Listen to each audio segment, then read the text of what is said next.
Prions ensemble.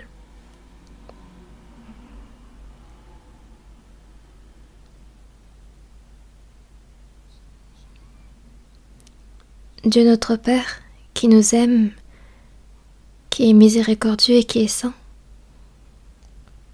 nous vivions éloignés de toi et nous demeurions dans le péché. Nous vivions selon notre chair. Nous étions des personnes vouées à recevoir ton jugement, mais grâce à ton grand amour et à ta grande grâce, et par le sang précieux qui a été versé par Jésus-Christ pour nous, tu nous as lavés de nos péchés éternellement et tu nous as permis de ne pas recevoir ce jugement. Merci.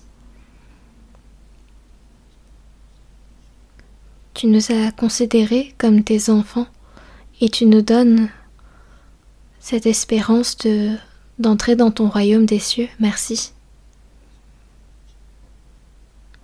Et le temps qu'il nous reste à vivre dans notre chair, dans ce monde, aide-nous à ce qu'on puisse vivre selon ta volonté et pour ta gloire, et selon ta parole, que l'on ne soit plus épris des choses vaines de ce monde et par les désirs de notre chair, mais que nous puissions vivre seulement pour ta gloire et pour cette espérance. Veille sur chacun d'entre nous et accorde-nous la grâce dont nous avons besoin.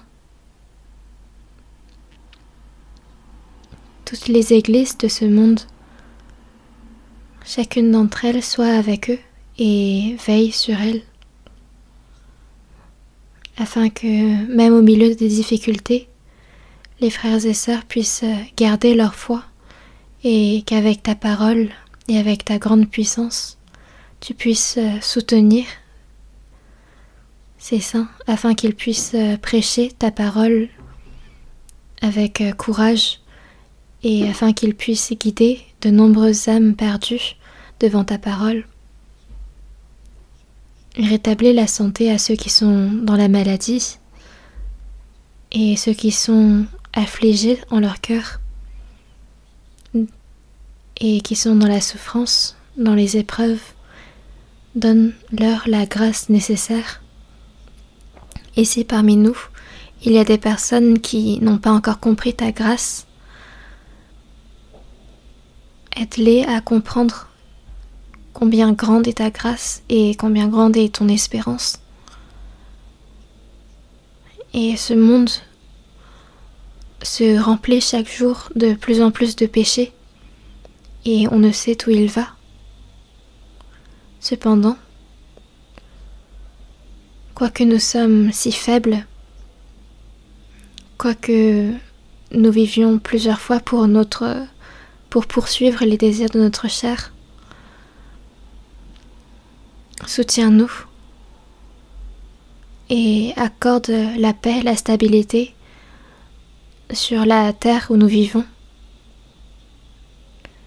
afin qu'il n'y ait pas de grandes difficultés dans la prédication de ton évangile. Accorde-nous la parole qui nous est nécessaire au temps propice et toi qui nous enseignes par ta parole et même en cette heure, toi qui nous donnes la compréhension de ta volonté, enseigne-nous toujours plus et nous avons prié au nom du Seigneur Jésus-Christ. Amen. Nous allons écouter la chorale.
nous allons chercher dans la Bible, dans Philippiens. Philippiens chapitre 1.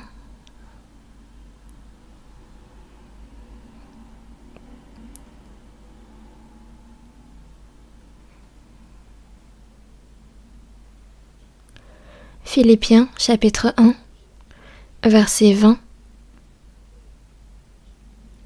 et verset 21, nous allons lire ensemble.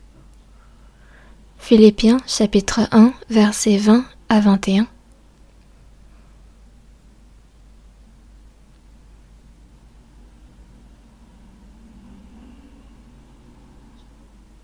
Lisons ensemble. Selon ma ferme attente et mon espérance, que je n'aurai honte de rien, mais que, maintenant, comme toujours, Christ sera glorifié dans mon corps avec une pleine assurance, soit par ma vie, soit par ma mort, car Christ est ma vie, et la mort m'est un gain.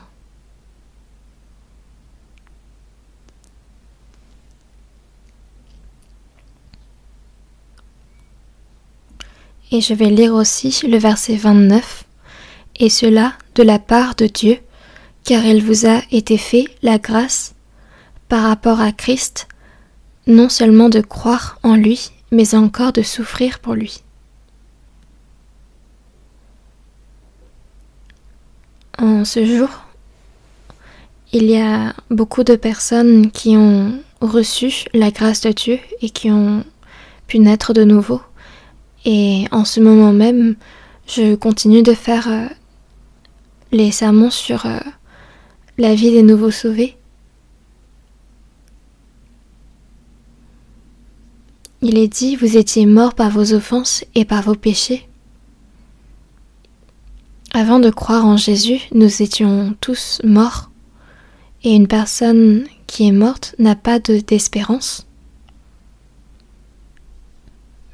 Les morts vivent dans leurs actions mortes, et une personne morte et une personne vivante sont différentes. Et une personne qui a reçu l'espérance éternelle est différente d'une personne morte selon la Bible. Et nous ne pouvons plus vivre à présent selon nos œuvres mortes comme autrefois. Une personne qui a reçu la vie éternelle de la part de Christ, il est écrit dans la Bible comment cette personne doit vivre à présent. Et la vie d'une personne vivante est une vie dans la lumière et dans la parole de Dieu. Et aujourd'hui, nous allons nous pencher sur la vie d'une personne vivante.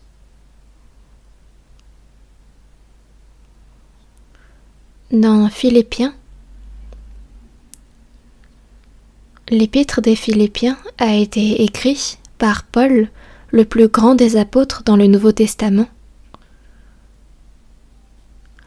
Le plus grand prophète dans l'Ancien Testament était Moïse, mais dans le Nouveau Testament, l'homme qui a été le modèle de tous les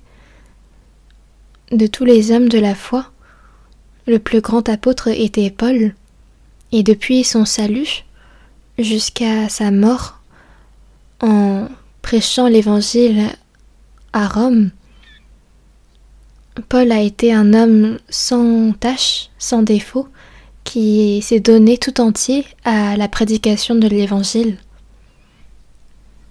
Et il a même écrit 14 livres du Nouveau Testament, donc c'est plus de la moitié du Nouveau Testament.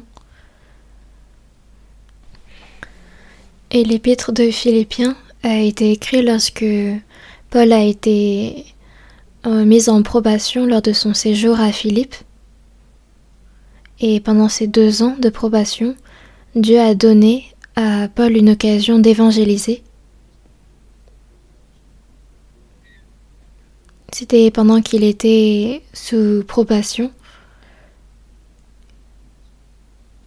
que Paul recevait tous ceux qui venaient à lui pour écouter la parole.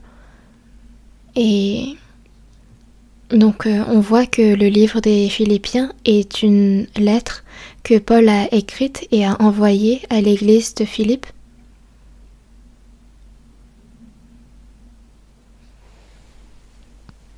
Et on voit que Paul a été capturé à Philippe pendant qu'il évangélisait et il s'était fait battre de verges puis emprisonné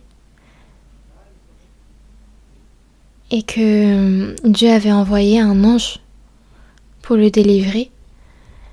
Et la première personne qui a reçu Paul après sa libération était Lydia, marchande de pourpre, qui, dès qu'elle a reçu son salut, a ouvert les portes de sa demeure. Donc Paul et Silas et Luc, qui a écrit le livre des Actes, ont évangélisé avec plusieurs autres apôtres à Philippe, et c'est ainsi que l'église de Philippe a été fondée. Et c'est après que Paul ait prêché quelque temps encore aux alentours qu'il fut capturé et mis en probation. Et il a continué à échanger des nouvelles avec l'église de Philippe et à aider à l'évangélisation.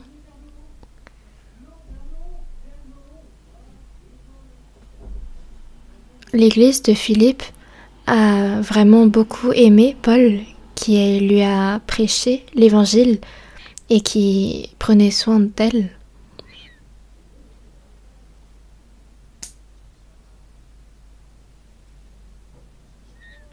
Et c'est pourquoi le livre des Philippiens est une lettre d'échange entre Paul et l'église de Philippe. Finalement, Paul est mort quelque temps après par exécution, mais entre-temps, le livre des Philippiens a pu être écrit. Et quand on regarde dans Philippiens chapitre 1 verset 20,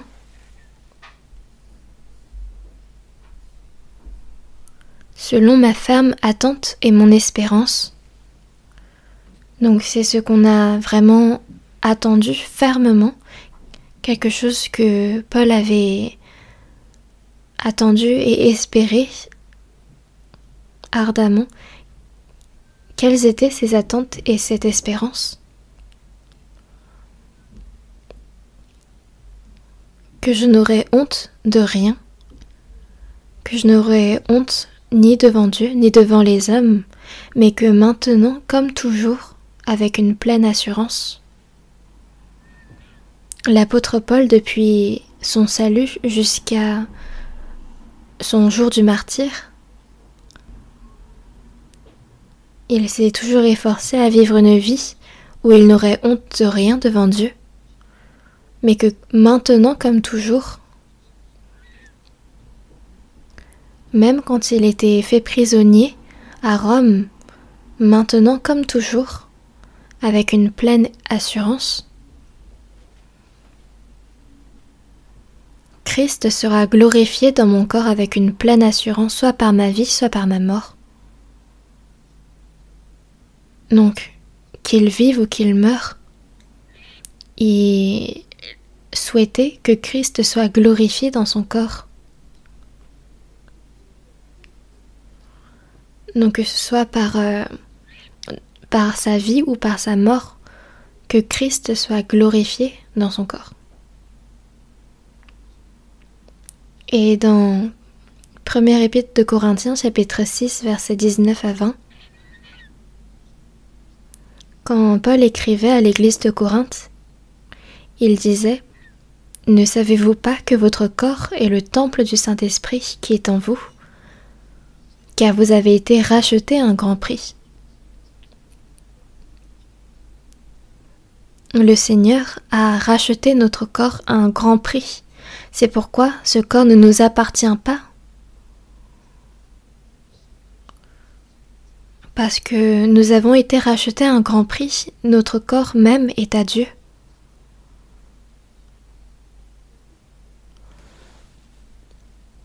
Glorifiez donc Dieu dans votre corps et dans votre esprit qui appartiennent à Dieu. Notre corps, notre esprit ont été rachetés par le Seigneur qui nous a délivrés de la mort. C'est pourquoi le reste de notre vie, nous devons la vivre pour la gloire de Dieu. Qu'importe ce que nous faisions, cela doit être tout pour la gloire de Dieu. Et dans 1 Corinthiens chapitre 10, verset 31, il est dit « Soit donc que vous mangiez, soit que vous buviez, soit que vous fassiez quelque autre chose, faites tout pour la gloire de Dieu. » Donc que nous soyons éveillés ou que nous soyons endormis, toute chose doit être faite pour la gloire de Dieu. Et il y a un verset qui dit « Car tous ont péché et sont privés de la gloire de Dieu » dans Romains chapitre 3 verset 23. Et le fait de ne pas connaître la gloire de Dieu est un péché. Et la raison pour laquelle Dieu nous a sauvés, c'est qu'à présent nous devions vivre pour la gloire de Dieu. Et quand nous serons au royaume des cieux, nous sommes des personnes qui allons partager cette gloire éternelle avec Dieu. Nous qui vivions au milieu de nos iniquités dans ce monde, nous qui commettions des péchés avec ce même corps, nous devions maintenant travailler à la gloire de Dieu. Et l'apôtre Paul disait « Christ sera glorifié dans mon corps, soit par ma vie, soit par ma mort. » Et dans 2 Corinthiens chapitre 5 versets 8 et 9, l'apôtre Paul disait « C'est pour cela aussi que nous nous efforçons de lui être agréables, soit que nous demeurions dans ce corps, soit que nous le quittions. » L'apôtre Paul était un homme qui s'efforçait à vivre pour le Seigneur. Il a été sauvé par la grâce de Dieu et tout le reste de sa vie, il est devenu un modèle pour tous ceux qui sont sauvés par la grâce de Dieu également. Et c'est pourquoi il dit dans 1 Corinthiens chapitre 11 verset 1 « Soyez mes imitateurs comme je le suis moi-même de Christ ». Le Seigneur Jésus-Christ est le Créateur des cieux et de la terre. C'est celui qui est venu comme le roi des rois. Et il est venu sur terre. Et pour sauver nous les pécheurs, il s'est même sacrifié jusqu'à la mort. Et cet apôtre Paul est devenu imitateur de ce Christ. Dieu qui est venu sous la forme d'un homme sur cette terre pour nous sauver, ne nous a pas seulement sauvés, mais à travers la vie de Jésus-Christ, nous a montré un modèle. Et c'est pourquoi l'apôtre Paul disait de lui-même qu'il est devenu imitateur de Christ. N'est-ce pas quelque chose de surprenant? À travers Jésus-Christ, Dieu s'est manifesté. Et tu ne m'as pas connu, Philippe, celui qui m'a vu a vu le Père. Comment dis-tu, montre-nous le Père? Dieu s'est montré sous la forme du corps d'un homme. Même si personne n'a vu la réelle apparence de Dieu, Dieu que nul ne pouvait voir est venu sur cette terre sous la forme d'un homme. Et à travers ce Jésus, il a montré la puissance que seul Dieu détenait. Il a calmé les tempêtes, il a fait ouvrir les yeux des aveugles, il a guéri les malades, il a ressuscité des morts. Et à travers Jésus-Christ, Dieu a montré sa grande puissance, mais également son grand amour. Et il a montré à tous la vérité. Et c'est pourquoi voir Christ et voir Dieu. Jésus, qui est mort pour nous, a ressuscité et il est remonté auprès de Dieu.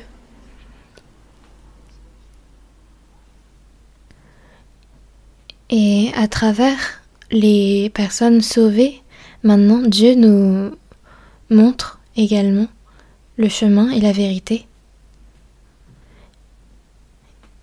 Et l'apôtre Paul également est devenu ce modèle. Soyez mes imitateurs comme je le suis moi-même de Christ. Depuis son salut jusqu'à sa mort, c'était comme si l'apôtre Paul a reflété la vie de Jésus. En fait, les gens pourraient se dire que Jésus a pu vivre une telle vie parce que c'était Dieu fait homme. Mais à travers la vie de Paul, Dieu a montré que même étant homme, une telle vie est possible. L'apôtre Paul se disait être le premier des pécheurs. C'est quelqu'un qui persécutait et qui tuait les personnes qui croyaient en Jésus. C'est vraiment un pécheur qui méritait d'aller aux plus profonds étages de l'enfer. Mais c'est à travers un tel homme, à travers sa vie, que le Seigneur Jésus-Christ a été manifesté. Et quand on voit également le peuple d'Israël qui a été choisi par Dieu, comment il a été détruit, puis rétabli, on peut savoir que derrière tout ça, il y avait Dieu, et on peut connaître davantage qui est Dieu. À celui qui désobéit, comment Dieu punit, et à celui qui obéit, comment Dieu lui bénit. À travers le peuple d'Israël, la puissance, mais également la miséricorde et l'amour de Dieu, tout a été manifesté. Et c'est pourquoi quand on regarde dans Psaume chapitre 59 verset 14, il est dit qu'il sache que Dieu règne sur Jacob jusqu'aux extrémités de la terre. Quand on observe attentivement l'histoire du peuple d'Israël, il est clair que Dieu est derrière tout ça. Mais c'est parce qu'elles ne savent pas ce fait que, encore aujourd'hui, certaines nations essayent de détruire Israël. Ça n'a aucun sens. Israël a été maudit pendant 2000 ans et c'était pour montrer à quel point Dieu était terrifiant. Ce n'est pas une destruction éternelle. Quoique Israël a péché devant Dieu, mais c'était pour montrer que l'Éternel Dieu est vivant. Et c'est pourquoi il est dit « Je sanctifierai mon grand nom qui a été profané parmi les nations, que vous avez profané au milieu d'elles. » La terre d'Israël a été réduite en une terre déserte et en ruine. Et la terre que Dieu avait donnée au peuple d'Israël était devenue une terre déserte. Et à cause du péché du peuple d'Israël, le nom de l'Éternel a été souillé, profané. Et la raison pour laquelle Dieu a rétabli Israël, et il en a fait la promesse, c'est parce que, comme il est dit dans Ézéchiel chapitre 36, qui est un livre écrit il y a plus de 2000 ans d'aujourd'hui,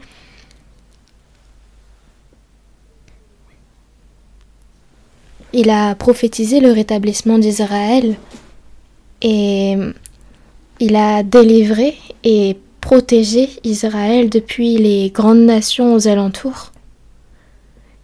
Finalement, Israël est devenu une grande nation. Et après la Seconde Guerre mondiale et son indépendance d'Israël, les pays du Moyen-Orient ont voulu empêcher son indépendance. Et tous ont cru que ce serait fini, que l'histoire d'Israël s'arrêterait là.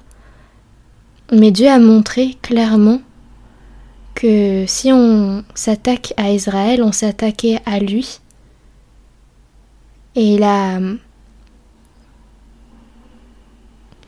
proclamé que personne, aucune nation, pourrait toucher Israël quand il serait retourné dans son pays.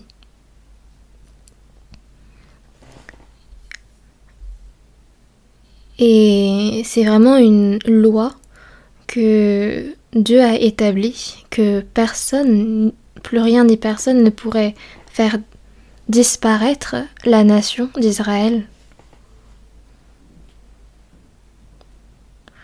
Et comme il en va de l'histoire d'Israël à travers la vie de Jésus, Dieu est manifesté.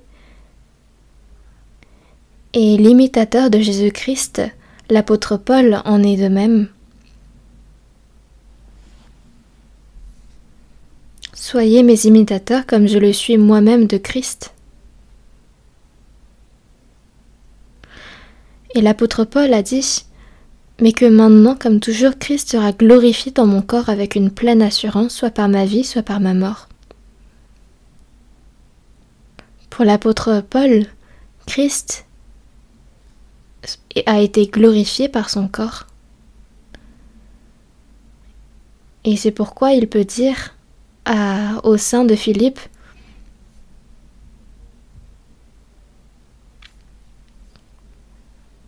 que je meure ou que je vive, de faire tout pour la gloire de Dieu, et il en va de même pour nous, les chrétiens sauvés d'aujourd'hui.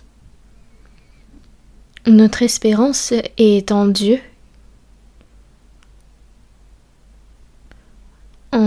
éternellement, et mon objectif de vie est la gloire du Seigneur, de Dieu. Et c'est pourquoi Christ sera glorifié dans mon corps. Qu'en pensez-vous? Est-ce que cette expression est trop grande pour vous? Ça doit être une chose évidente.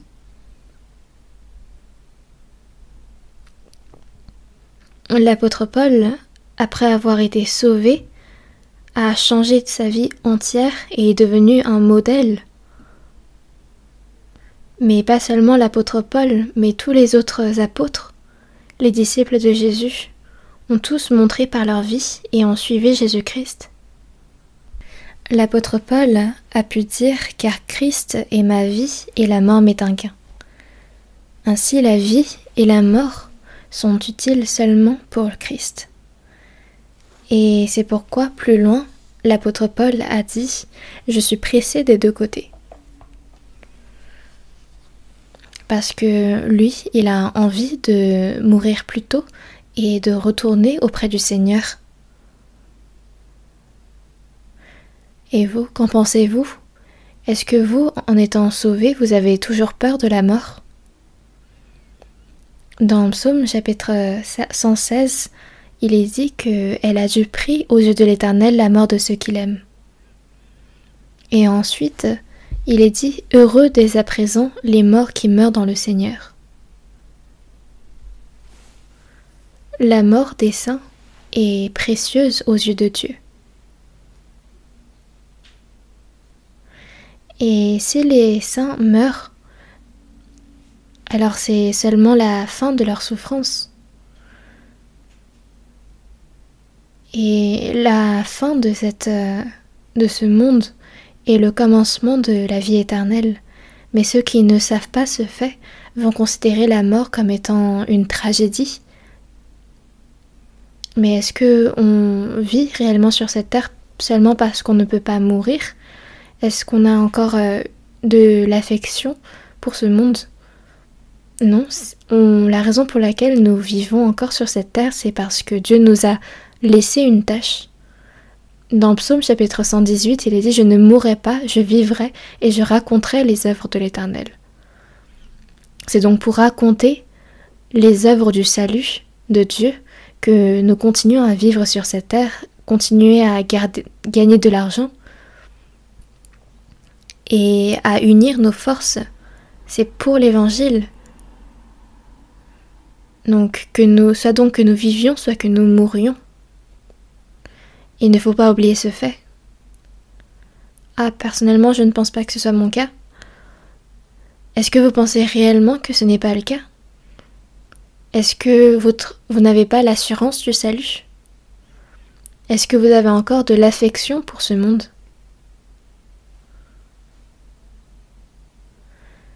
Et les gens pensent que ce monde va devenir de plus en plus divertissant avec le développement de la culture, de la science.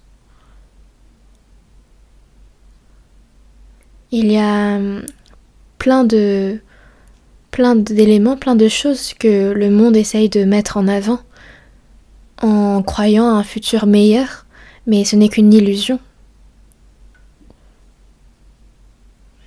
Et dans 1 Thessaloniciens chapitre 5 verset 3, il est dit « Quand les hommes diront paix et sûreté, alors une ruine soudaine les surprendra. »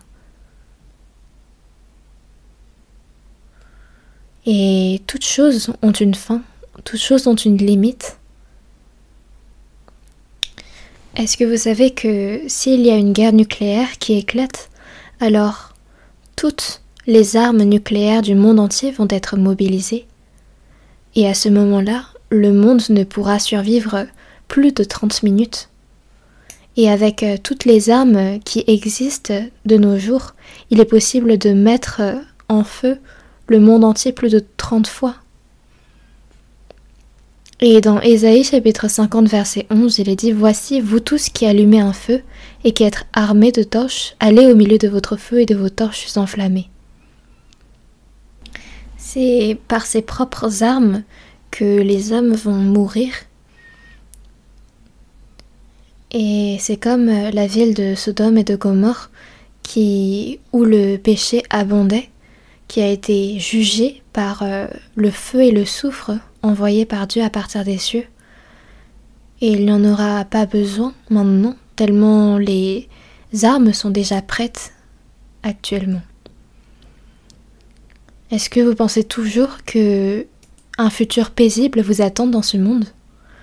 Je suis désolée, mais il n'y aura que peine et souffrance. C'est un monde dangereux qui se présente. Et vous avez entendu parler également de la Corée du Nord, qui n'épargne même plus ses voisins.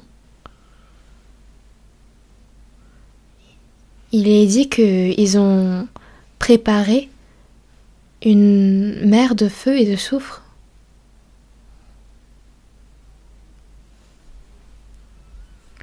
Et la Russie, une fois sa guerre avec l'Ukraine terminée, elle attaquera également Israël. Et comme il est dit dans Ézéchiel chapitre 38, tout est préparé. Et les choses se déroulent exactement comme il a été prophétisé. Et vous pensez que ce n'est toujours pas le cas?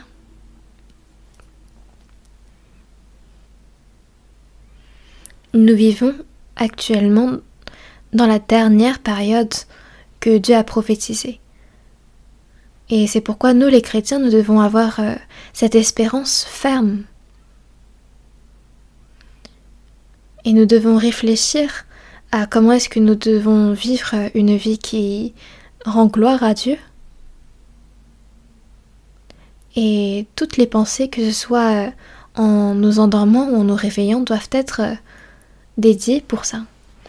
Et dans Philippiens chapitre 1, verset 29,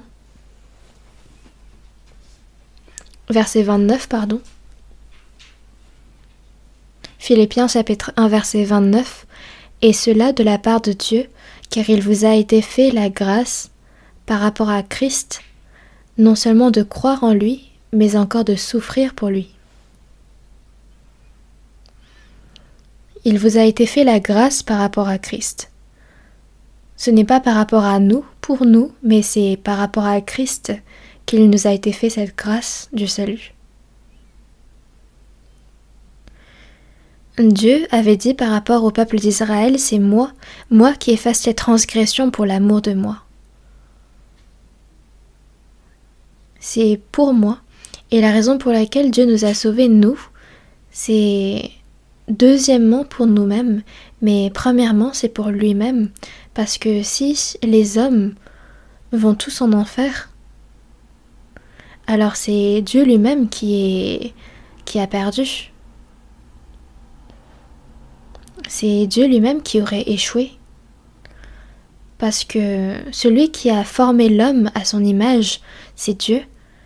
Et c'est lui qui veut plus que tout que nous devenions ses enfants, que nous allions au paradis et que nous le rejoignions pour vivre éternellement avec lui. Satan a fait pécher l'homme. Il l'a corrompu.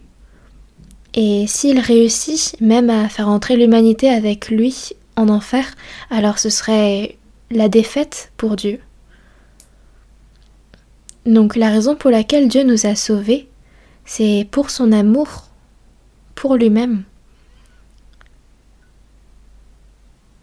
Et dans Psaume chapitre 23, verset 3, « Il me conduit dans les sentiers de la justice à cause de son nom. »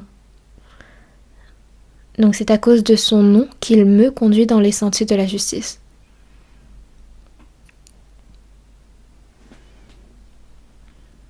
C'est à cause de son nom qu'il nous a sauvés et à cause de son nom qu'il nous conduit dans les sentiers de la justice. Cette parole signifie que c'est de glorifier Dieu que d'être sauvé et de glorifier Dieu que de vivre correctement à ses yeux. Car il vous a été fait la grâce par rapport à Christ. Quand j'ai lu cette parole, j'étais vraiment étonnée, parce que c'est pour Christ que Dieu nous a sauvés, et non seulement de croire en lui. Ce n'est pas seulement de croire en Dieu et d'être sauvé, mais également de souffrir pour lui. Non seulement de croire en lui, non seulement de croire en lui et d'être sauvé, mais encore de souffrir pour lui.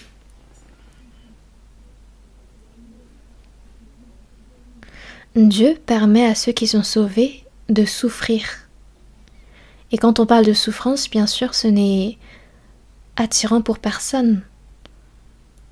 Et quand on regarde dans 1 Pierre, chapitre 2, verset 21, « Et c'est à ceux-là que vous avez été appelés, parce que Christ aussi a souffert pour vous, vous laissant un exemple afin que vous suiviez ses traces. » Donc c'est à ceux-là que vous avez été appelés. Pourquoi? Parce que Christ aussi a souffert pour nous. Christ a souffert jusqu'à mourir sur la croix. Donc c'est pour cela qu'il nous a donné la souffrance. Parce que Christ aussi a souffert pour vous. Parce que la mort sur la croix, c'est l'exemple même de la souffrance. Vous laissant un exemple jusqu'à mourir pour nous. Pourquoi? C'est afin que vous suiviez ses traces. C'est l'exemple même de la souffrance. Et c'est pourquoi il est dit, si quelqu'un veut venir après moi, qu'il renonce à lui-même, qu'il se charge de sa croix et qu'il me suive. Une fois sauvé, on doit suivre ses traces.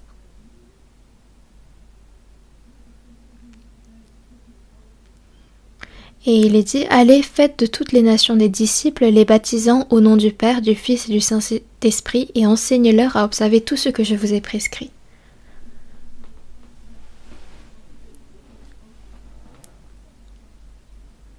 Et au temps des apôtres et des disciples, et quand on prêchait l'évangile, la bonne nouvelle, il y avait plus de 3000, 5000 personnes qui étaient sauvées en un seul coup. Donc le nombre des disciples s'élevait à 5000. Et les disciples ont un maître. Et c'est pourquoi dans Matthieu chapitre 23, Jésus dit « Ne vous faites pas appeler directeur, car un seul est votre directeur, le Christ. » Nous avons un seul directeur, un seul maître, et c'est le Seigneur. Le disciple apprend de son maître, il le suit, et il partage le même destin que son maître. C'est cela qu'être disciple. Et il ne faut pas oublier ce fait que nous sommes disciples de Christ.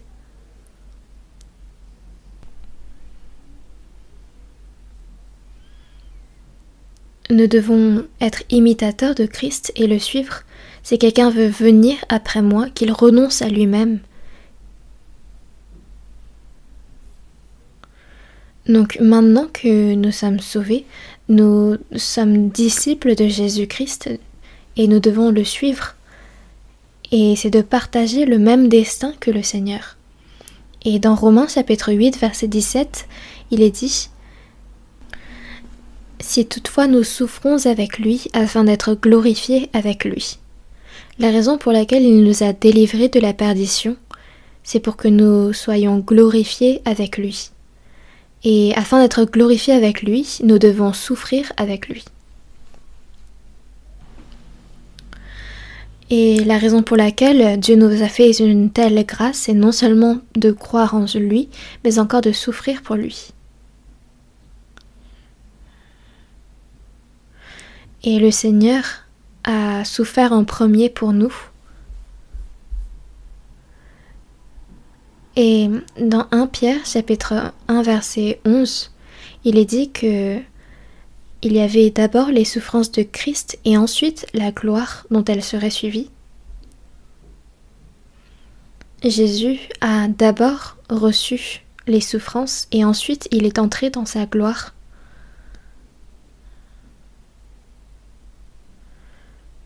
Et une personne qui est sauvée va devoir entrer dans la souffrance avant de partager la gloire du Seigneur.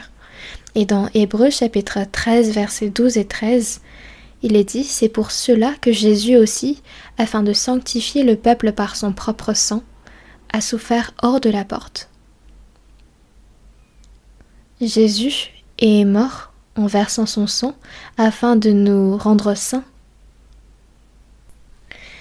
Et qu'est-ce que signifie de souffrir hors de la porte?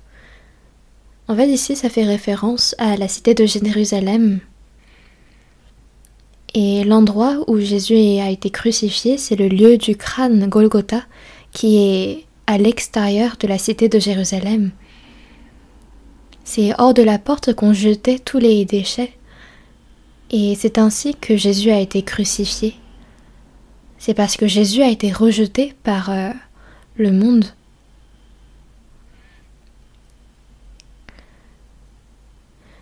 Et sortons donc pour aller à lui hors du camp en portant son opprobre. Ce n'est pas de sortir vers le monde là où le plaisir, les péchés abondent, mais c'est de sortir pour aller à lui et porter son opprobre, sa souffrance. C'est de cela dont on parle. Et ça donne moins envie, n'est-ce pas? Parce que notre chair, déjà, le rejette. Nous avons bel et bien reçu le salut et nous devons bel et bien vivre pour le Seigneur. Mais concernant la souffrance, on en a moins envie. Dans Matthieu chapitre 5, versets 10 à 12, il est dit « Heureux ceux qui sont persécutés pour la justice, car le royaume des cieux est à eux. Heureux ceux qui sont persécutés pour la justice. Heureux serez-vous lorsqu'on vous outragera, qu'on vous persécutera et qu'on dira faussement de vous toutes sortes de mal à cause de moi, car le royaume des cieux est à vous. Ceux qui ont été avant vous ont également été persécutés, ils ont été outragés, insultés. Jésus également a été tellement outragé par les Juifs, comme étant celui qui trompe le peuple, qui le corrompt. et ils l'ont transformé en criminel pour avoir détourné le peuple des impôts à l'empereur. Mais Jésus n'a pas été crucifié pour une raison aussi injuste, mais il s'est livré lui-même à la mort pour nous.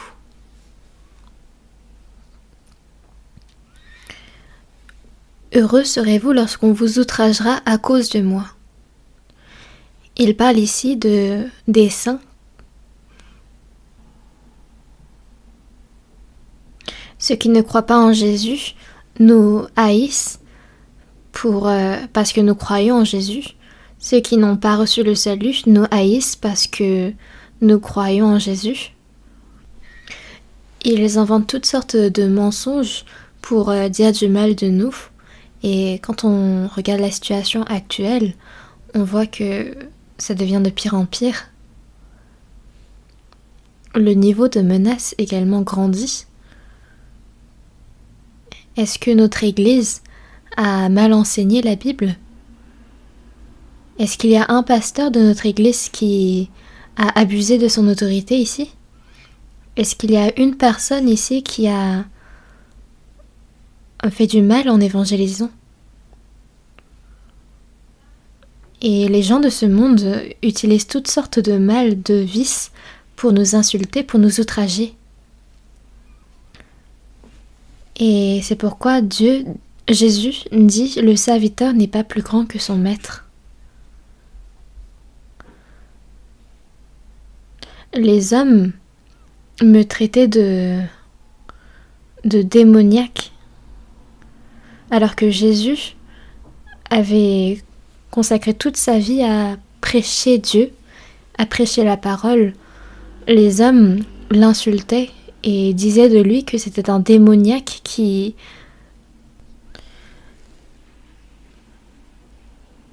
Et même après le départ de Jésus, les disciples de Jésus ont été tellement persécutés, on les lapidait.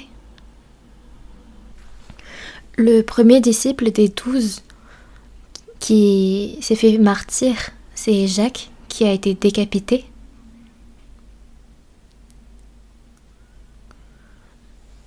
Et le reste a été pourchassé, persécuté partout. Et il en va de même actuellement. Est-ce que vous savez combien de croyants, combien de chrétiens ont été persécutés, combien ont été lapidés, faits martyrs? J'étais allée plusieurs fois en Espagne et on m'expliquait que le dictateur Franco avait donné des armes à feu aux catholiques espagnols afin que les chrétiens soient persécutés et soient tués et qu'on les noie ensuite dans le fleuve.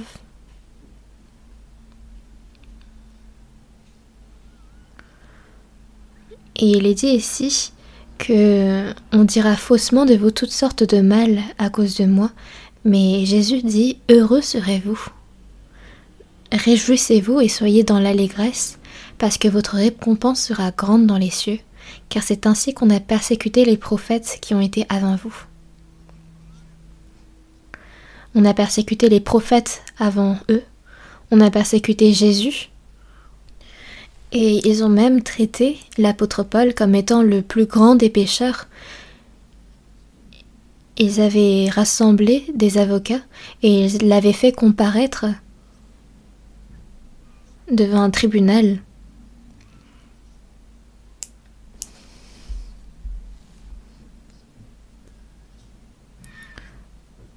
Celui-ci est le plus grand de toutes les sectes.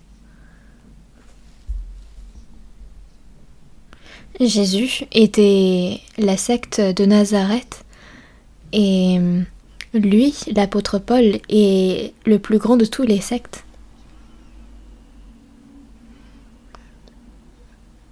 On l'avait même emmené captif jusqu'à Rome.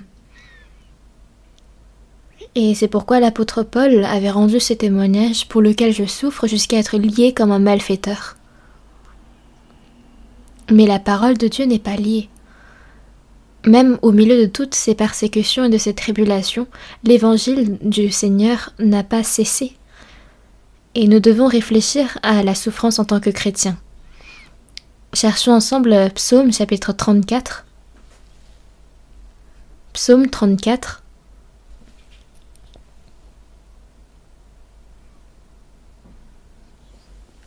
Verset 19. Psaume 34.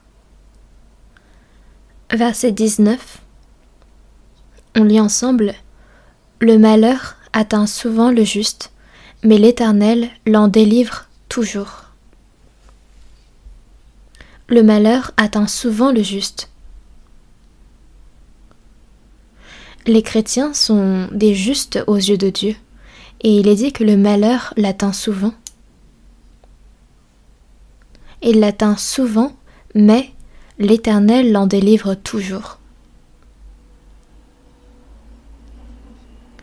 Les Juifs ont crucifié Jésus sur la croix, mais Jésus a ressuscité 3 jours après. Les premières églises ont été persécutées, les saints ont été faits martyrs, mais l'évangile de Dieu a été prêché avec force, car l'Éternel délivre le juste toujours. Dieu le protège tout le temps, et c'est pourquoi nous n'avons pas à avoir peur. Et moi-même, beaucoup ont voulu me tuer, me faire mourir. Mais Dieu m'a toujours gardée, et si Dieu ne m'avait pas protégée, je ne sais ce que je serais devenue. Dans 1 Pierre, chapitre 1, versets 6 et 7, on va chercher ensemble 1 Pierre, chapitre 1, verset 6.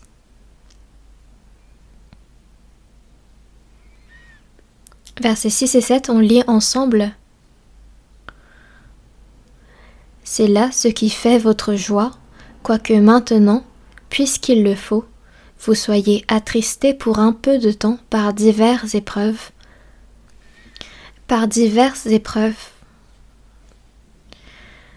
Aux chrétiens sauvés, il y a plusieurs épreuves.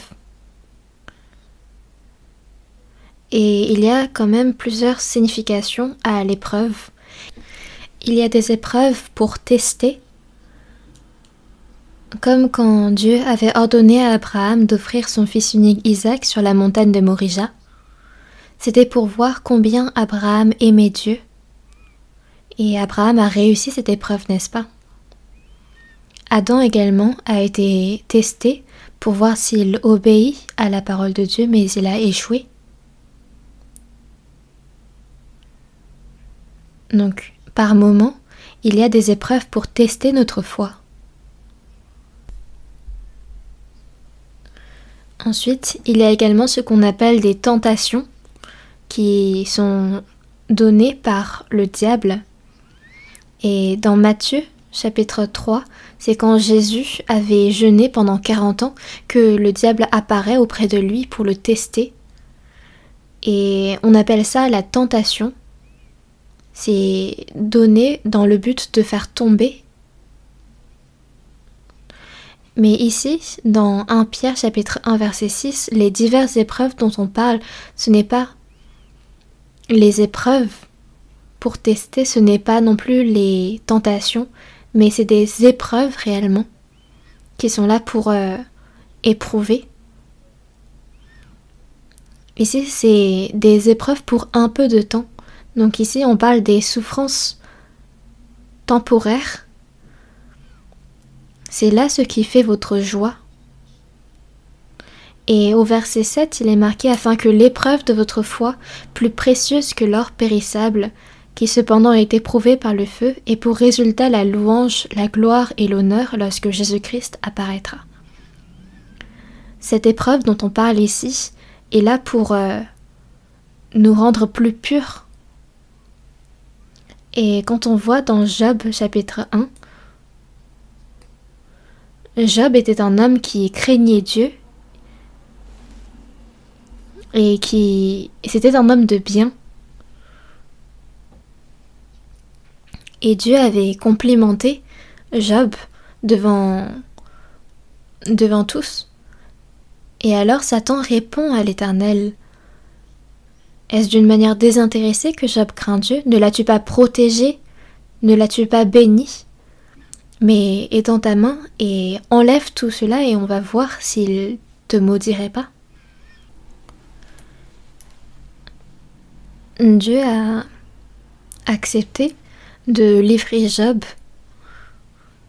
entre les mains de Satan pour voir et pour éprouver sa foi. Et donc Satan a ôté tous ses biens à travers des bandits et même sa famille qui mangeait et buvait dans une maison. La maison même s'est écroulée sur eux et ils sont tous morts.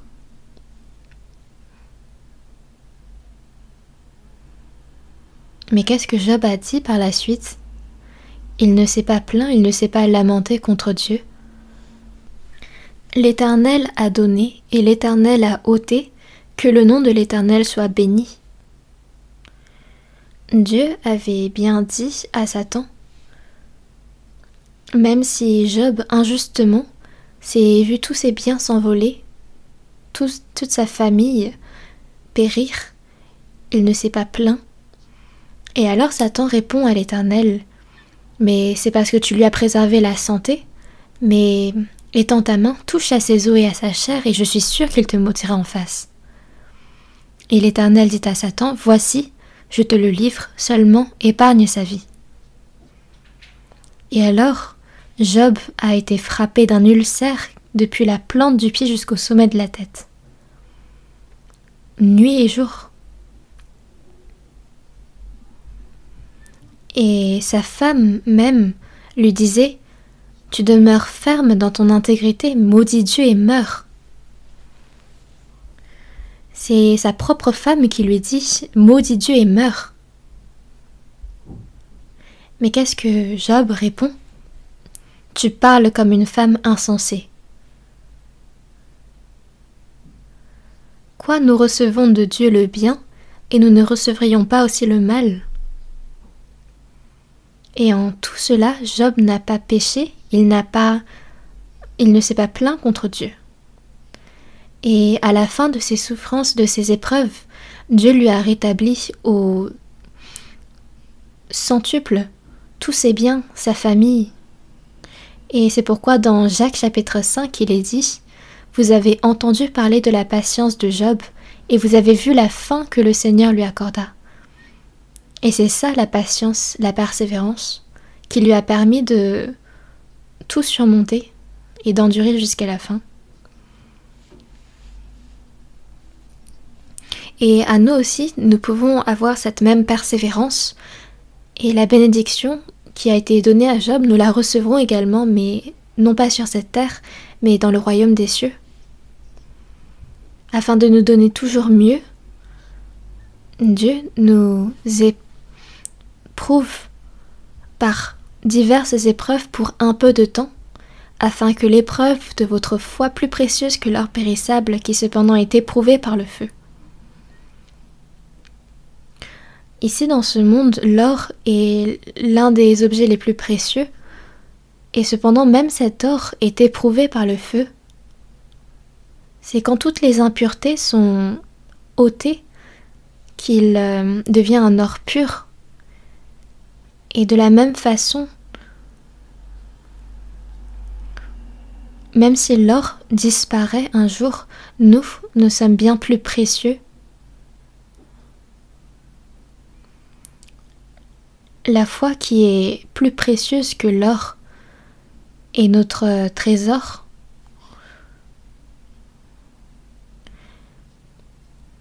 Et il y a des chrétiens qui vivent bien leur vie de foi parce qu'ils sont dans une situation paisible, mais une fois tombés dans la souffrance, ils se mettent à se lamenter contre Dieu.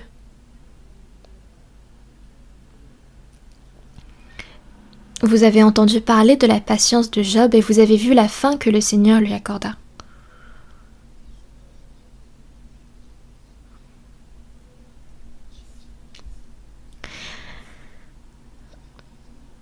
et pour résultat la louange, la gloire et l'honneur lorsque Jésus-Christ apparaîtra. Peu importe les souffrances, dans n'importe quelle situation on est, si l'on souffre patiemment, alors quand Jésus-Christ réapparaîtra, il nous donnera la louange, la gloire, l'honneur. Et il est donc important de penser au fait que les souffrances existent. Et dans 1 Pierre chapitre 4 verset 12, il est dit « Bien-aimés, ne soyez pas surpris comme d'une chose étrange qui vous arrive, de la fournaise qui est au milieu de vous pour vous éprouver. » Il y a des épreuves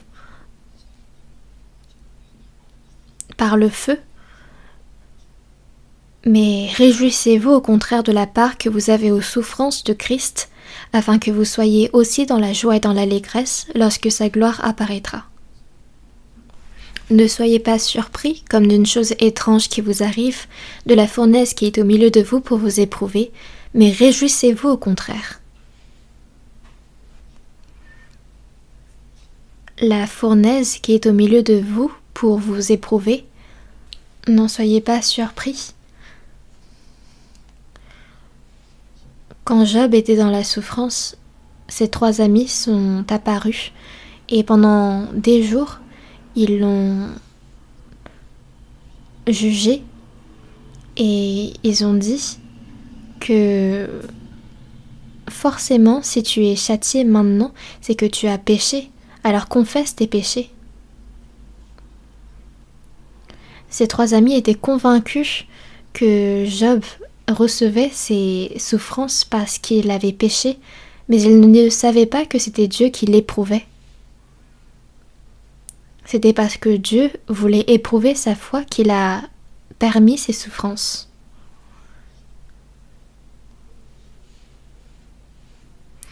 Et Job, avant ces épreuves et après, était un homme différent. Dieu avait délivré le peuple d'Israël de l'Égypte, mais ces 40 années passées dans le désert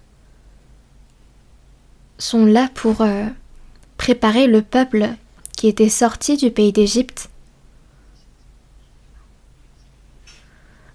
Le peuple d'Israël est sorti d'Égypte, c'est comme nous, les hommes pécheurs qui, par la grâce de Dieu, sommes sauvés et distingués, séparés du monde.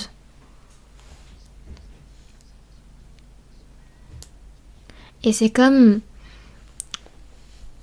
le peuple d'Israël qui a passé 40 années dans le désert pour être éprouvé par Dieu avant d'entrer dans le pays de Canaan, que nous aussi, nous sommes éprouvés dans notre vie de foi. Cependant, le peuple d'Israël s'était plaint contre Dieu et personne du peuple originel n'a pu rentrer dans le pays de Canaan, mis à part Caleb et Josué. Et c'est seulement ceux qui sont sortis de l'Égypte dans leur enfance, ou alors ceux qui sont nés dans le désert, qui ont pu rentrer dans le pays de Canaan. Et cela ne signifie pas que nous devions mourir pour entrer dans le royaume des cieux, mais que notre vieil homme doit mourir. L'homme qui est né de ce monde doit petit à petit mourir, et c'est l'homme qui est né en Dieu qui doit grandir petit à petit.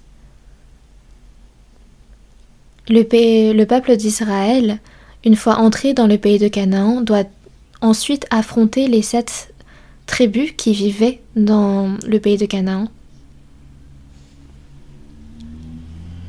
Nous devons donc nous souvenir qu'il y a des épreuves qui nous attendent. Nous allons chercher dans Job chapitre 23. Job chapitre 23, verset 10. Nous allons lire ensemble. « Il sait néanmoins quelle voie j'ai suivie, et s'il m'éprouvait, je sortirais pur comme l'or. Et s'il m'éprouvait. »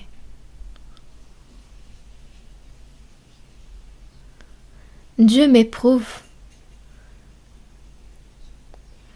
Mais ensuite, je sortirai pur comme l'or.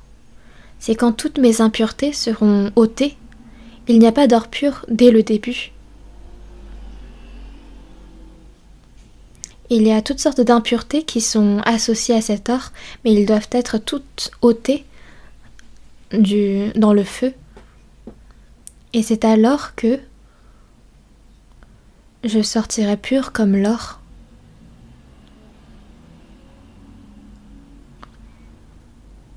Et alors nous deviendrons un or pur devant Dieu. Un chrétien qui a été éprouvé et un chrétien qui ne l'est pas sont différents. Avant que Moïse fût utilisé comme étant le chef du peuple d'Israël dans le désert, il a été éprouvé pendant 40 ans. Joseph, qui est devenu le ministre en Égypte, avant qu'il ne le devienne, il y a eu des épreuves, n'est-ce pas? Il a été vendu par ses frères sans raison. Il a vécu une vie d'esclave chez Potiphar. Et quand sa femme le séduisait, juste parce qu'il a essayé de l'éviter, il a été conduit en prison. Et c'est après toutes ces épreuves que Dieu l'en a délivré et l'a établi en tant que ministre d'Égypte. C'est un peu comme le reflet de Jésus, n'est-ce pas?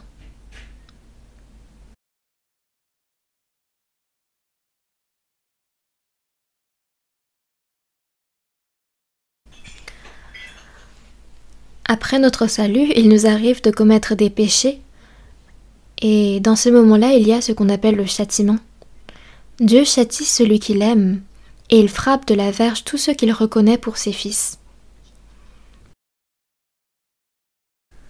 Dieu châtie celui qu'il aime. Et si le fils commet des erreurs, des fautes, alors il le frappe de verge.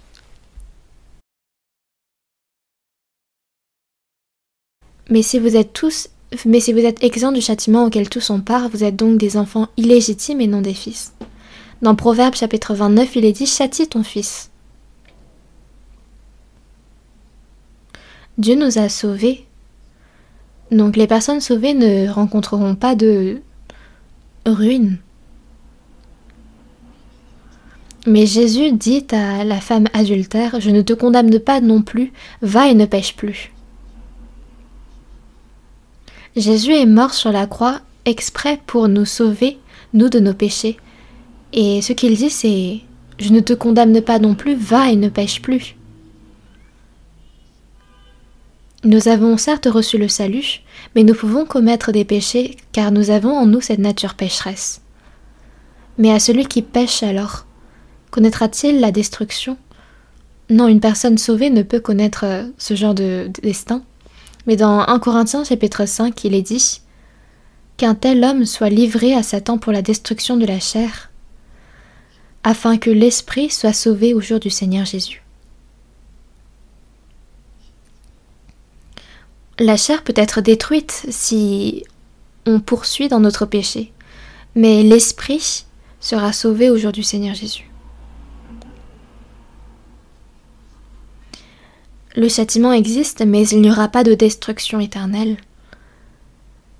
Car si vous êtes exempts du châtiment auquel tous ont part, vous êtes donc des enfants illégitimes. C'est pourquoi les personnes sauvées, s'ils désobéissent devant Dieu, alors il y aura forcément des châtiments. Ça peut se manifester sous diverses formes, que ce soit par la maladie. Si c'est des parents qui désobéissent, les enfants peuvent souffrir des conséquences de cette désobéissance. Il peut y avoir la maladie mentale, des souffrances mentales, donc il y a diverses formes de châtiment. Le roi David, pendant que ses sujets combattaient dans leur guerre et sacrifiaient leur vie, le roi David, lui, a dormi jusqu'à très tard et quand il s'est levé de sa couche, il a vu une femme qui se baignait il ordonna à ses sujets de l'amener à lui, et il a commis le péché de l'adultère. Il a ensuite commis un meurtre pour cacher son péché. Et quand on voit la suite de cette histoire, on voit que même si David s'est repenti, il y a eu un châtiment. Et vous savez à quel point son châtiment était grand. Il y a forcément un châtiment suite au péché. On va chercher ensemble Psaume chapitre 119.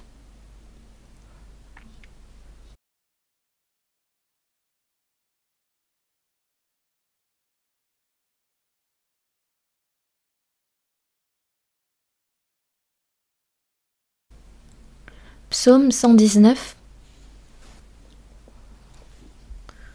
Psaume 119, verset 67. Avant d'avoir été humilié, je m'égarais, maintenant j'observe ta parole. Avant d'avoir été humilié, je m'égarais. Ici, l'humiliation dont on parle, c'est le châtiment. Mais maintenant j'observe ta parole. Dans Luc chapitre 15, on a l'histoire d'un fils qui demande son héritage auprès de son père à l'avance. Son père va répartir son héritage entre ses deux fils, et le fils prodigue va utiliser tout son argent, il va tout dépenser dans une contrée lointaine, et il devient finalement mendiant. C'est parce que le fils a supplié son père de lui partager à l'avance son héritage que le père le lui a accordé, et finalement le fils a tout dépensé. Il est finalement devenu mendiant, il n'avait plus rien à manger, et c'est pourquoi il se nourrissait de la nourriture des pourceaux. Et c'est à ce moment-là qu'il a pensé à son père. Mon père est riche, et même ses serviteurs mangent bien. Je ne peux pas mourir de cette sorte. Je m'en irai et j'y retournerai auprès de mon père. Il a pris courage et il s'est redirigé vers la demeure de son père. Et son père, lui non plus, ne pouvait rester serein face au départ de son fils et s'inquiétait sans cesse pour lui. Ce n'est pas grave si tu reviens à moi mendiant, si tu reviens à moi malade, mais reviens. Peu importe quel péché le fils aurait commis, l'amour du père est plus grand pour son fils. Et vous savez que l'amour de Dieu est plus grand que nos péchés. Peu importe quel péché on a commis, l'amour du Père est incomparable. Dans Ésaïe chapitre 44 verset 22, Dieu dit « J'efface tes transgressions comme un nuage et tes péchés comme une nuée. Reviens à moi car je t'ai racheté. » J'ai racheté tous tes péchés, donc reviens à moi. Le père a vu son fils approcher au loin, et il est allé au-devant de lui, et il l'a embrassé. Et le fils a répondu, « Père, j'ai péché, et je ne suis même plus digne d'être appelé ton fils. Prends-moi comme ton serviteur. » Et le père, lui répond, « Tu es mon fils, et toi que je pensais mort, tu es revenu à la vie. » Et comme son fils prodigue est revenu à lui, il a même tué son veau gras qui n'avait aucun péché. Et parce que nous également, pour que nous également soyons sauvés et que nous revenions auprès de notre Père, Dieu a sacrifié un agneau sans péché. Et le fils prodigue, une fois avoir vécu tout cela, quitterait-il de nouveau son père? Non, plus jamais. Le roi David a également été châtié par Dieu, mais par la suite, jusqu'à la fin de sa vie, a obéi à Dieu et l'a craint. Et c'est pourquoi Dieu rend témoignage de lui qu'il a été un homme sans défaut. Sans défaut certes, mais il a reçu des châtiments aussi. Et il faut que nous savions que les chrétiens sauvés vont recevoir des châtiments s'ils pêchent, et il faut le craindre. Une personne sauvée doit vivre selon la volonté de Dieu. Dans Philippiens chapitre 2 versets 5 à 8, il est dit « Ayez en vous les sentiments qui étaient en Jésus-Christ, lequel, existant en forme de Dieu, n'a point regardé comme une proie arrachée d'être égal avec Dieu, mais s'est dépouillé lui-même en prenant une forme de serviteur, en devenant semblable aux hommes. Ayant paru comme un simple homme, il s'est humilié lui-même, se rendant obéissant jusqu'à la mort. » Jésus-Christ était égal à Dieu, mais il s'est dépouillé lui-même en prenant une forme de serviteur, et il s'est humilié lui-même, se rendant obéissant jusqu'à la mort. Et nous devons avoir en nous les sentiments qui étaient en Jésus-Christ. Si nous avons reçu cette nouvelle vie de la part de Jésus, alors nous devons avoir également ces sentiments en nous, se rendant obéissant jusqu'à la mort. Et dans la voie de Dieu, il y a également la souffrance. La veille de la mort de Jésus, Jésus avait rendu cette prière à Gethsémane en disant « Non pas ce que je veux, mais ce que tu veux ». La croix est la souffrance la plus grande et la plus humiliante aux hommes. Et c'est Jésus, l'égal de Dieu, qui a souffert la plus grande et la plus humiliante souffrance. C'est ce genre de mort dont était voué Jésus-Christ, et il partageait à ce moment-là la même chair que nous.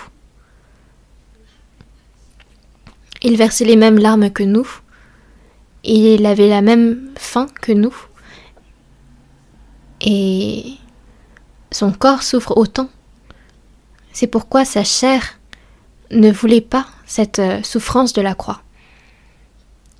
Il disait que cette coupe s'éloigne de moi, parce que nous étions voués à boire de cette coupe de souffrance et de colère, mais c'est parce que Jésus lui-même a bu de cette coupe, la colère s'est éloignée de nous.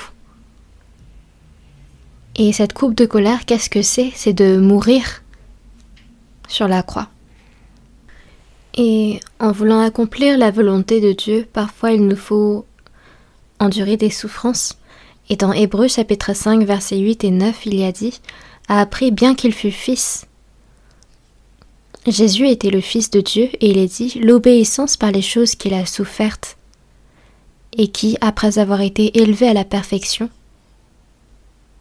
Donc c'est à travers l'obéissance par les choses qu'il a souffertes que Jésus a été élevé à la perfection.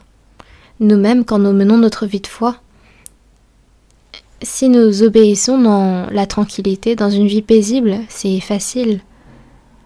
Mais c'est au milieu des souffrances, dans de grandes difficultés et dans de grandes adversités, parfois même dans la pauvreté, qu'il nous faut obéir à la parole de Dieu. Il faut être capable de vivre une telle vie. C'est l'obéissance par les choses qu'il a souffertes et qui, après avoir été élevé à la perfection. Et dans Hébreux chapitre 2 verset 10, il est dit « Et qui voulait conduire à la gloire beaucoup de fils, éleva à la perfection par les souffrances le prince de leur salut. »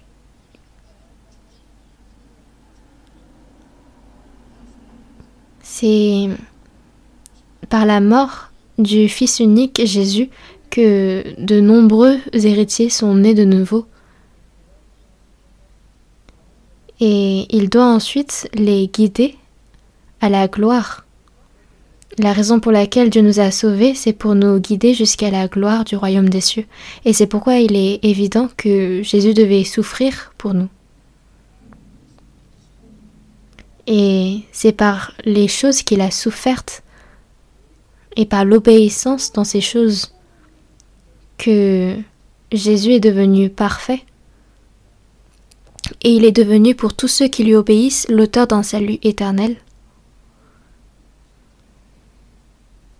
Et nous aussi, en ayant reçu cette grâce et ce salut, nous devons obéir à Dieu.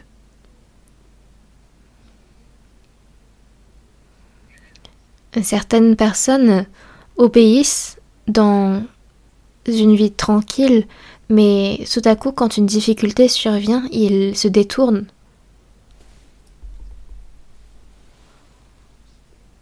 C'est vraiment décevant, alors que Dieu est avec ces personnes.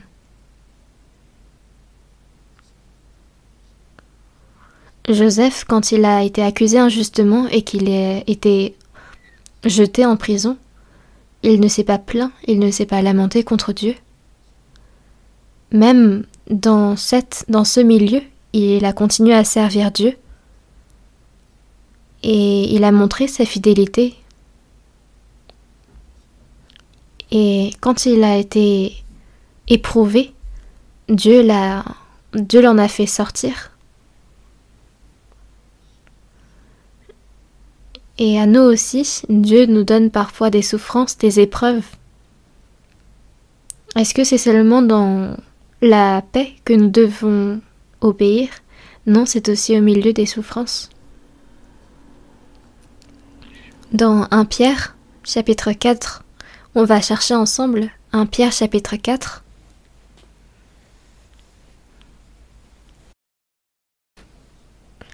« 1 Pierre, chapitre 4, verset 19. Nous allons lire ensemble. « Ainsi que ceux qui souffrent selon la volonté de Dieu remettent leurs âmes au fidèle Créateur en faisant ce qui est bien. Ainsi que ceux qui souffrent selon la volonté de Dieu. » Ceux qui souffrent selon la volonté de Dieu. Il y a parfois des moments où on souffre selon la volonté de Dieu. Et même au milieu de ces souffrances, nous devons vivre selon la volonté de Dieu. Il est dit que ceux-là doivent remettre leurs âmes au fidèle Créateur. L'homme, une fois mort, son âme va retourner auprès du Seigneur. Le diacre Étienne, quand il fut lapidé, quand ses os furent brisés et quand il était mourant, qu'est-ce qu'il a crié? Il a dit « Voici, je vois les cieux ouverts et le Fils de l'homme debout à la droite de Dieu. » Il a vu les portes des cieux s'ouvrir, ceux dont personne d'autre n'a pu voir. Et il a vu également le Fils de l'homme debout à la droite de Dieu. Jésus est assis à la droite de Dieu. Mais pourquoi était-il debout? Quand Étienne fut lapidé, Jésus s'est mis debout. En fait, c'était l'apparence de Dieu qui était en train de recevoir Étienne. Et c'est quand nous souffrons pour le Seigneur que Dieu nous fait ouvrir les yeux pour voir les cieux. Et c'est ce qui nous fait gagner. Dans 2 Timothée chapitre 1 verset 8, l'apôtre Paul dit à Timothée: « N'aie donc point honte du témoignage à rendre à notre Seigneur, ni de moi son prisonnier, mais souffre avec moi pour l'Évangile. » L'apôtre Paul s'est adressé à Timothée la veille de sa mort. « N'aie point honte de moi, mais souffre avec moi pour l'Évangile. »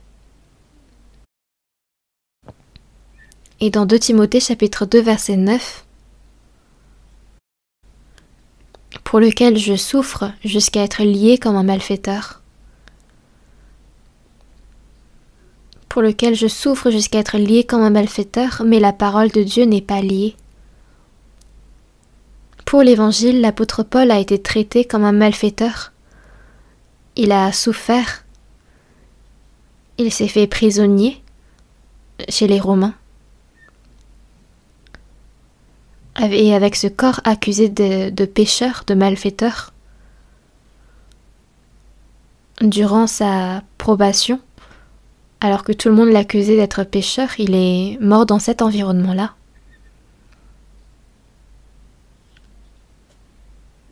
Et quoi qu'il souffre jusqu'à être lié comme un malfaiteur, la parole de Dieu n'est pas liée. Et au contraire, il a prêché avec encore plus d'ardeur.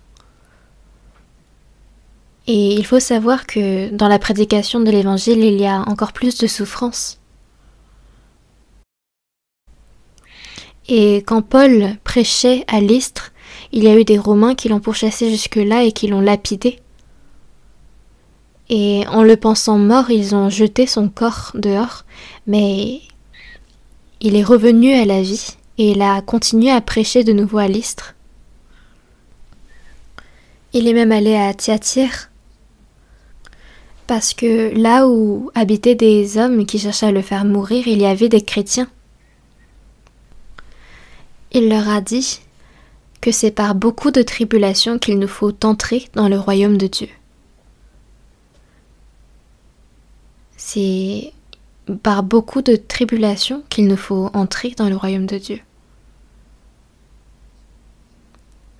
Nous vivons certes sous l'aile de Dieu, mais il nous est réservé beaucoup de tribulations, et c'est pour moi-même. Avant d'avoir été humilié, je m'égarais, maintenant j'observe ta parole. C'est avant nous vivions comme bon nous semblait, mais c'est grâce aux souffrances que maintenant nous observons sa parole. Il m'est bon d'être humilié afin que j'apprenne tes statuts. C'est à travers les souffrances que nous apprenons quelle est la volonté du Seigneur. Les souffrances existent, certes, mais le Seigneur est au milieu d'elles. Et il nous aide. Et pour entrer dans le royaume de Dieu et partager sa gloire, il nous faut partager également beaucoup de tribulations. Aujourd'hui, je vais m'arrêter là. Donc, après avoir reçu le salut, nous avons appris à quel point le Seigneur a souffert jusqu'à la mort sur la croix pour nous sauver, et afin que nous vivions une vie pour Dieu, selon sa volonté. Et pour partager sa gloire, il nous faut également ces tribulations. Nous allons prier. Dieu notre Père qui est miséricordieux, par le sang précieux versé par toi, Seigneur, tu nous as sauvés du jugement éternel sans condition, et toutes ces choses ont été rachetées par ton sang précieux. C'est pourquoi toutes ces choses t'appartiennent également.